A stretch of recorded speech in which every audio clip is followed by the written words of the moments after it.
Alright, we are keeping on going. I keep thinking, hey, we're probably going to finish this pretty soon now that we're, you know, in the last supposedly third, even though it's actually more. Maybe like pack half of this game. But I keep, and I'm also, you know, not necessarily completing every stage at this point. In fact, a small minority of them.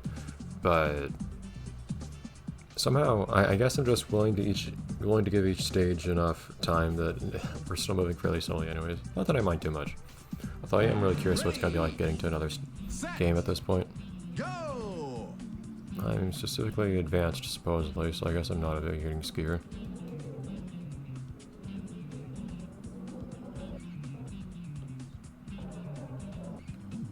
Okay, so that just has a hole. So I will say in my defense, usually ski slopes don't have holes in them like that. Alright, well, somewhat surprisingly, in my opinion, there's not any actual... Yeah.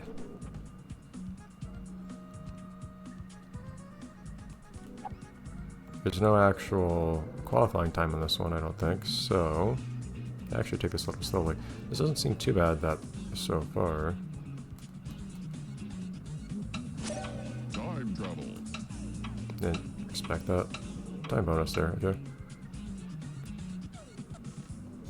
This looks pretty easy to take slowly. I can't reliably jump when I'm bouncing like that. I don't know if it's even, I'm not sure that's by design or not. Because if I hold the jump button, I will keep jumping. But it feels like if I hold the jump button in any situation other than just bunny hopping like that, I don't actually jump when I hit the ground.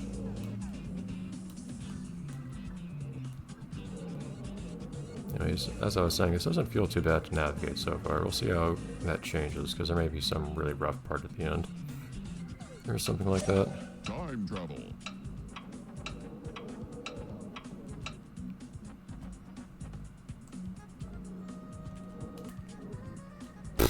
Jeez. I felt a little dumb. So how do I cross this, for instance? Yeah, see, if you try to jump multiple times, your next jump is actually really weak. Now, presumably you could just take this really quickly, and there's probably some way you can come at it from the right direction. And in that case, you can actually just clear the whole thing with no issue. And me going slowly is actually making it a lot harder than it has to be. But I don't have the control to actually take this quickly, so... I have to admit the first segment went surprisingly smoothly on the last attempt.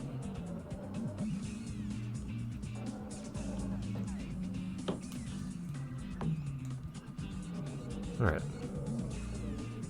I don't feel like it's a pain getting back to where I was every time I mess this up, at least.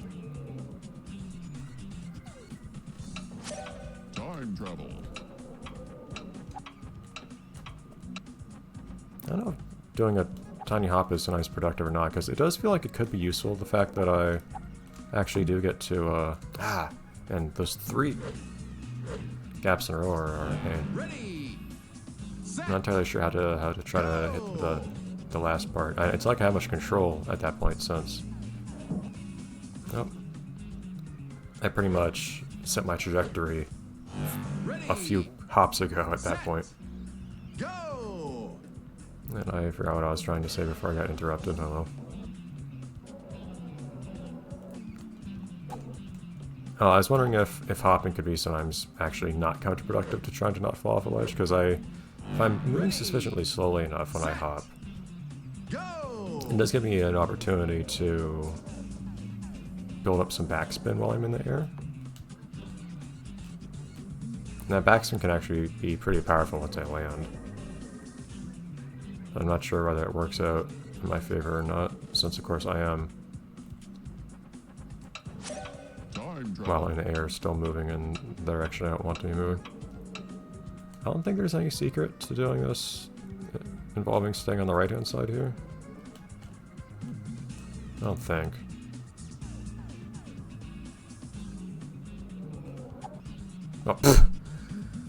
Oh, don't know why I just completely underestimated my jump there. I think I'm just kind of used to assuming that I'm going to go way faster than I ever want to anywhere, because that tends to be what happens. I take what I think is a reasonable assumption of how I'm going to move, and then I tend to move more than that. In that case, that did not happen. And again, I'll employ my usual rule that I won't spend more than an episode on any given level, but this one feels like it should be very doable. This one hasn't been too frustrating so far, it's just this one set of hops. That's annoying. Okay. Thank you for... The weird way this game does hopping means that you get no notion of coyote time, so... What felt to me there like me not jumping while I pressed the jump button was probably just me pressing it too late. Probably also aided, of course, by the poor frame rate, but still. Coyote time wouldn't really make sense when you're trying to make a game where how you jump actually depends so strongly on what surface you're in contact with where and at what angle. Oh, see, this time I say, okay, let's go a bit faster, and I managed to overshoot the whole thing. I think the main issue was the first time I just jumped really early, but still. It's funny how clean I managed to fly through that thing when I do. Clearly the issue is I'm just taking it quickly, but I'm trying to instill myself the confidence that, hey, I can actually learn how to do some parts at any speed other than a crawl. And I was saying that I do actually probably have to take certain parts this quickly to complete them at all. Time travel. So getting a little bit of comfort with moving quickly would be good on this stage. Oh, yeah, how in the world am I gonna slow down at that point? I was thinking to myself, I could take that fast and then just, you know, slow down by the end. Because we have an upward slope there, but no, I have way too much speed for that to actually work. Oh, come on. Don't know why holding back didn't actually do anything useful that time. There are lots of games where I wish I could just have on screen at all times an indication of what my input is, so you can see what I'm trying to do when I do it.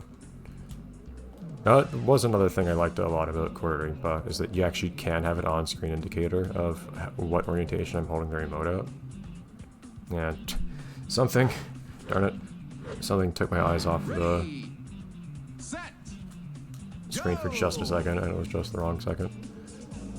Alright, but I'm honestly feeling only like one more attempt at this point at trying to cross that gap. Again, I'd like to see the rest of the darn stage, but after having managed to do precisely what I was trying to do and realized that actually isn't going to work, I'm a little bit less confident now in what I'm trying to do here. I'm not really sure how to take this. I had the right idea there. Tried hitting it a bit more from the side.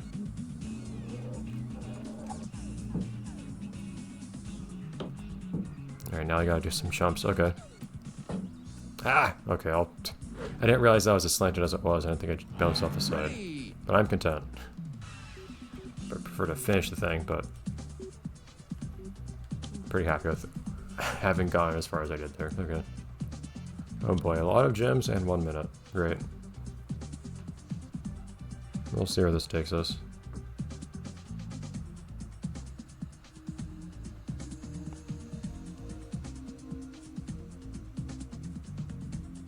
I'm very glad I switched to using a controller in this game. Set, go! I don't really think of myself as a person who minds using a keyboard to control a thing, although I guess the main problem is just that I have a horrible keyboard now.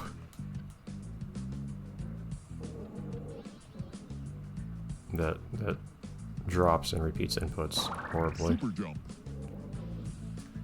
So trying to play a fairly precise game like this one is very difficult. That and, of course, on top of those issues, it's already difficult being precise with the frame rate. So both those things together makes it basically impossible to play those.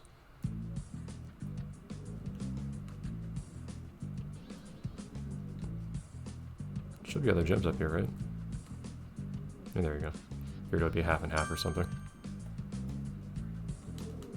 Whereas the challenge is doing this in time, not just doing it at all. But... Super speed.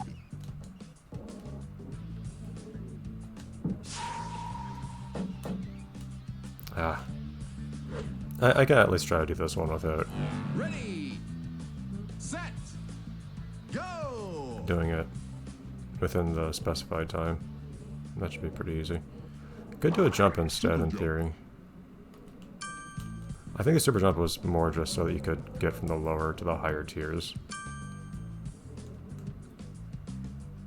They're pretty clearly offering the...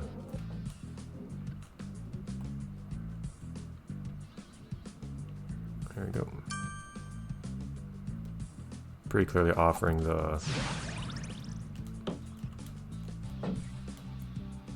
Yeah. Speed boost for you to cross on that ramp. Hello.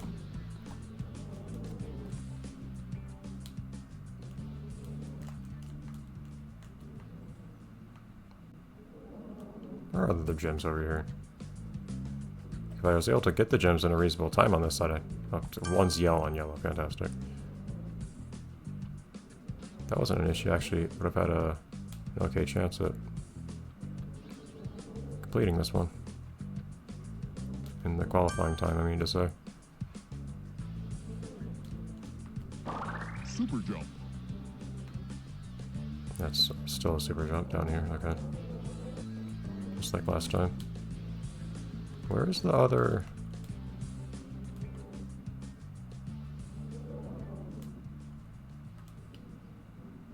There, jeez. These gems are so hard to see. Yeah, honestly, the one biggest complaint I have about this game is, as silly as it is, just the gems. They're way too small for actually collecting. And it even gets to where they're really hard to see. Which isn't really what you want. I don't think that them being difficult to go through because they're small, and also difficult to find because they're small is really a fun part of the challenge. I think ideally you know where they are, and then the challenge is going there. I'm told that the following games were a lot better about that. 30 seconds, fantastic. I'm sure that'll be accomplishable. Ready, set, go.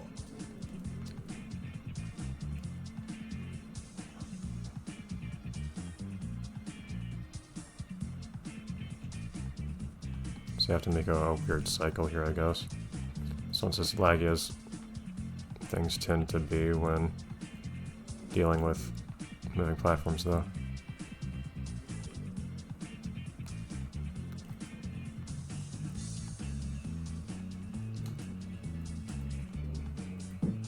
What?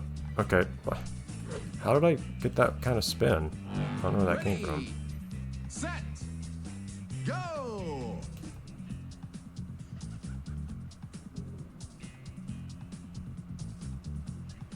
But wrong side. I'll make a moderate effort to actually Set, go. do this in time. Dude, come on. Yeah, it's so much harder to do anything in any stages of the platforms because the game lags so much more. Set, It's a lot harder to control.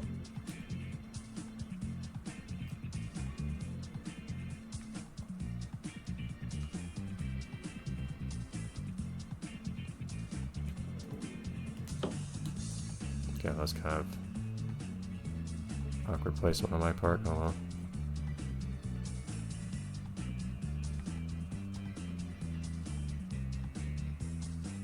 No. Don't expect one to come down from beneath like it does. Why did I start moving forward so much? Like, it's like I managed to build up spin in the air, but I wasn't pressing anything the entire time I was in the air.